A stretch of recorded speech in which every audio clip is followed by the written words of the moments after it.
You're listening to the Free to Be Mindful podcast, which provides bite-sized tips for busy parents, educators, and anyone working with kids.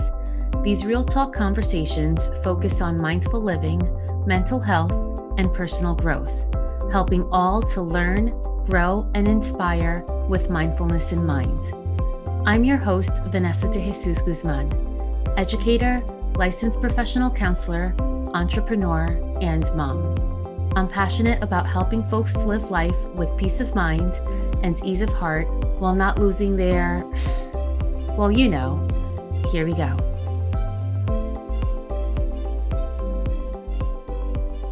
Hello and welcome back to the Free to Be Mindful podcast. I hope that you're feeling good, looking good, and doing better in this world than you were yesterday.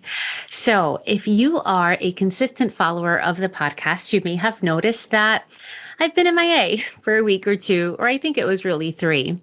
There was just so much going on and it was hard to keep up with it all. So I had to do what I had to do for my mental well-being, take a break from the podcast. And now I'm glad to say we'll be back with consistent episodes until perhaps the next season that there becomes a lot or gets a lot on our plates. So I wanted to share with you all of the great things that have been happening and also what we do when there are so many things happening at the same time. So this will be more of a personal catch up and then some topics at the end. And of course, the guided meditation. So hold on to that, all in a bite size under 15 minutes. So I'm so happy to share that there have been a lot of things going on because I have been doing more speaking engagements, which is a love of mine since I have a passion for sharing all of the stuff that's in my head as I tap my head, which you can see if you're seeing this on YouTube. So there is so much to share with educators, with parents, so much to share with you on how we can live more mindful lives and how we can share the message of mindfulness and also be more mindful and more present in the moment with our kids, whether we are parents, caregivers, or educators, so that they too can learn these mindful ways, so that they too can know what to do when they're stressed out. So with these additional speaking engagements, on top of seeing my therapy clients and my Amiga moms support group, which has been going great, and the movement that I am a co-creator of, Mindfulness with People of Color, where we see you because we are you. We're having a virtual retreat coming up.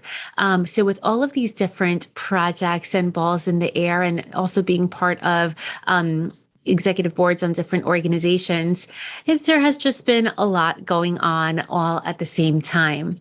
All things I love, but all things that when they take my attention, they stress me out, right? Just as a lot of things can stress you out as well. What's been really interesting is that I find in the seasons where I feel stressed out, my son all of a sudden seems very stressed out. I've noticed that there has been more whining than usual. I noticed that there has been more of a, I don't want to go to judo or I don't want to go to piano, which are activities that he typically loves, but now he's kind of pumping the brakes a little bit. And what I've noticed is that they always kind of line up when I am feeling somewhat of the same. And some people may say it's because you're really aligned and your energies are together. And maybe so. We're both Libras. Who knows? But what I really think is that, brace yourselves, we as parents trigger our kids. Yep, I said it. Unpopular opinion. But we as parents trigger our kids. By the same token, we as educators can also trigger our kids, our students. They definitely pick up, if you are a believer in energy and of vibes, they definitely pick up on our energy and on our vibe.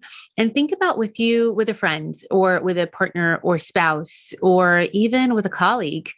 If you show up to a meeting, to a conversation, to your bedroom with a grouchy face on, with an evident attitude, with snippy, short comebacks, then that colleague, partner, spouse, whomever that may be, is going to respond similarly. Because although they may not verbalize it, their thought process may be, wait, not the same. This is different. Oh, you're going to come at me with that? Then I'm going to come at you with this. And if that happens to us as adults, it definitely happens with kids. And of course, what we need to remember is that kids, even though they may be, 3-year-olds can be verbal. Mine wasn't, but other 3-year-olds can be verbal. Even though they have the words for it, they are going to show us more through their behavior. And what's interesting is that although this is 1,000% factual based on science for kids, it's also factual for us as well. So when we have a lot going on our plates, right, a lot happening at one time or a lot of plates spinning at once, how do our behaviors change? Do we begin to work out less? I know I haven't been on my Peloton as much as I usually have. Do we begin to eat more carbs or eat less than usual because we're so busy? Do we begin to watch more Netflix, engage in less self-care, have shorter conversations, not talk to the people who typically support us because we think we have less time? It's in times when we have so much going on that if anybody ever mentions, oh, you should try meditating, the first thing we say is, I don't have time for that. There's time for that. I have a lot of things going on. But it's in those times where we feel that we don't have time to be still. It's in those times where we must be still even more so. Because if we bring some stillness to our bodies and to our minds, and it doesn't mean to not think of anything, but just to kind of chill out for a little bit and maybe think of one thing at a time instead of all the things. When we do that, that's when we really get in touch with ourselves a little bit more and really get to think of, what am I missing? What do I usually do that I'm not doing? What do I typically not do that all of a sudden I am doing and isn't serving me well? And kids don't have sometimes the option of thinking all the way through because it's very higher level rational thinking that sometimes we don't even take the time to think all the way through. But with our kids, we see their behaviors, we see their whining, we see their tantrums, regardless if they're 3, 7, or 13 or 18. Tantrums may look differently, but they're still there, just as we sometimes as adults do tantrum, whether that tantrum is with a glass of wine, with a pint of ice cream, or with our words or with our attitudes. So we want to be really mindful when we are in different pockets of life and different seasons of life where we are perhaps a little bit more stressed, perhaps a little bit more overwhelmed, even with good things, even with positive things, just as I shared at the beginning. We want to keep in mind how we are showing up for ourselves and, of course, how we're showing up for our kids. And when we have so much going on, we may be a little bit shorter with our kids. We may be a little bit more snippy and have a little less patience with our kids. And that is also going to trigger them some more to maybe be a little bit more whiny or a little bit more mouthy, or their behavior to be all out of whack. And when we take these moments of stillness, of just, let me take a breath, let me take these 2 minutes. Oh, you don't have 2 minutes, 1 minute. Let me take this one moment to just stop and breathe.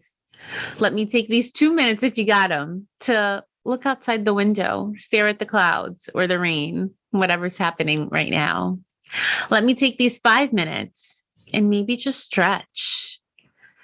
Let me take these 6 minutes and maybe just look around the room, not to fill the to-do list up with, I should do this, I should clean up that, but just to take in your surroundings.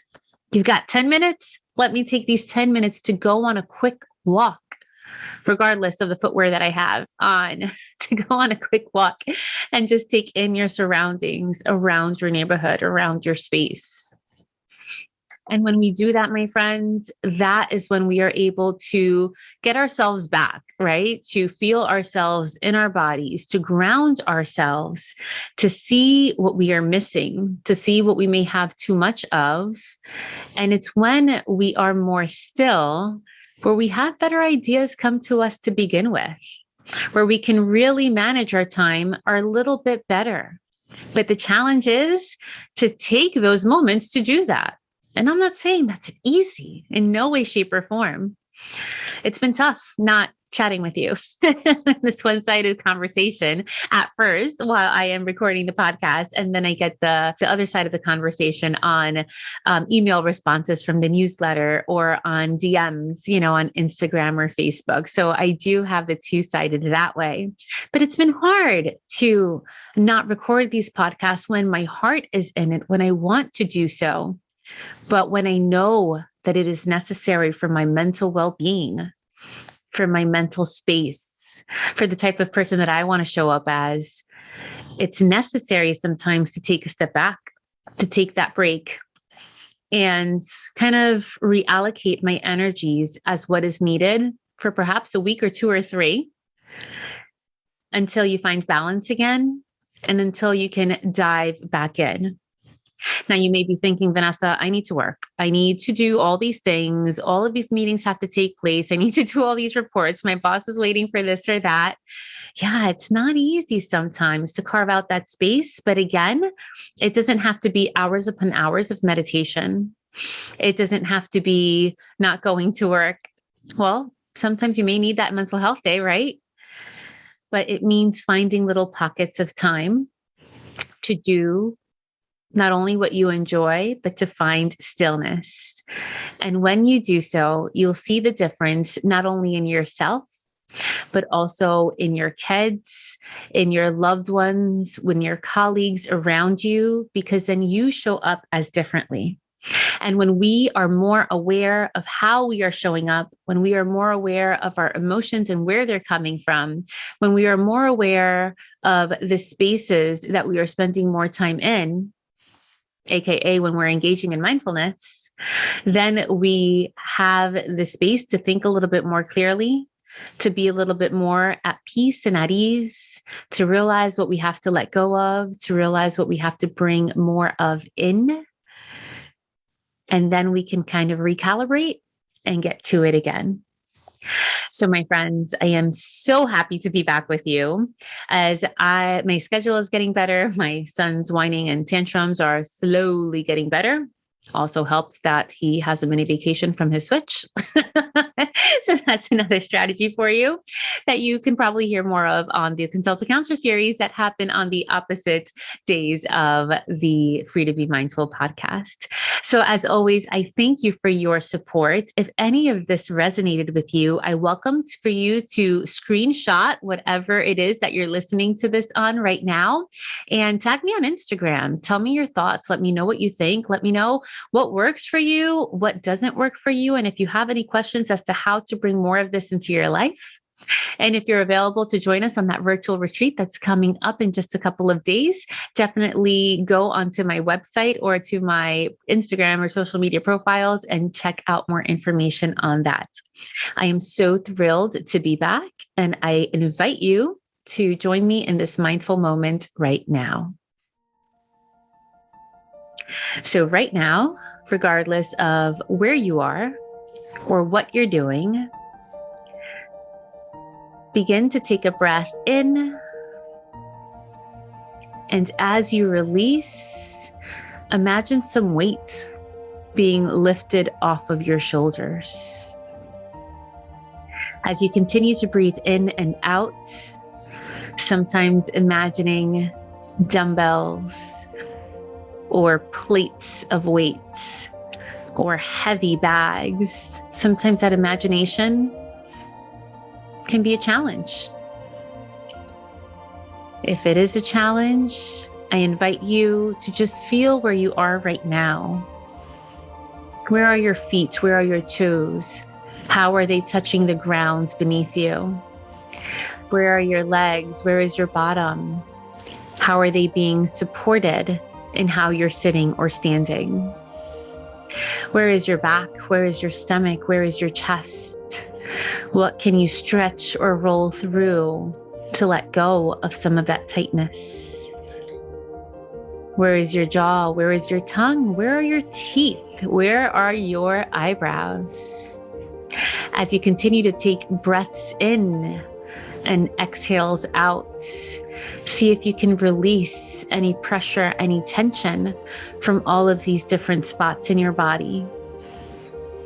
And as you release the tension, you also release that weight that can sometimes be a challenge to imagine. Know that anytime you need to release, or anytime you need to welcome strength in, know that you can do so on your own by just scanning your body, taking cleansing breaths in and out, thinking affirmative and intentional thoughts, that you can manage it all with the breaks, with the mindful awareness, with taking time for yourself. And not only can you, but you also will. Catch you next week. I hope you enjoyed this week's show. It would mean a ton if you took this moment to review the Free to Be Mindful podcast on the platform you catch your favorite shows. That quick and easy act lets me know what you enjoy, and it helps others find the podcast too. And of course, don't forget to subscribe so you can listen along next week. In the meantime, I welcome you to catch me on social media at Counselor V de Jesus. And as always, remember, in a world where you are free to be anything that you want to be, you are always free to be mindful. Catch you next week.